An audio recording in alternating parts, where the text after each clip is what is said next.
একবার এক রাজকুমার বুদ্ধের কাছে এলো।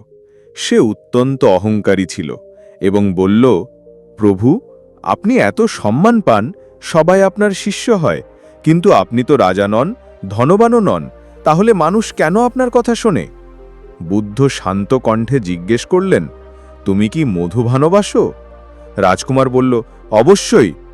বুদ্ধ তখন একটি পাত্র আনালেন, যা বাইরে থেকে দেখতে ছিল অতি সুন্দর, কিন্তু ভিতরে বিষ ছিল। তিনি বললেন, এই পাত্রে মধু আছে, তুমি খাবে?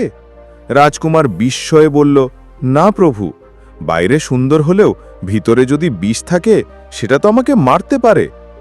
তারপর বুদ্ধ আরেকটি পাত্র আনালেন। এটি ছিল মাটির তৈরি, খুব সাধারণ, কিন্তু তাতে খাঁটি মধু ভরা ছিল। বুদ্ধ জিজ্ঞেস করলেন, এবার তুমি কি খাবে? রাজকুমার মাথা নাড়ল, হ্যাঁ, কারণ ভিতরেরটাই আসল। তখন বুদ্ধ শান্ত কণ্ঠে বললেন, তেমনি মানুষের সম্মান আসে তার বাইরের চাকচিক্য ও বিলাসিতা থেকে নয়, বরং তার ভিতরের গুণ, জ্ঞান ও বিনয় থেকে। আমি রাজা না হলেও মানুষের হৃদয়ে আমি স্থান পেয়েছি, কারণ আমি সত্য ও শান্তির পথ দেখাই। রাজকুমার লজ্জিত হয়ে মাথা নিচু করে ফেলল।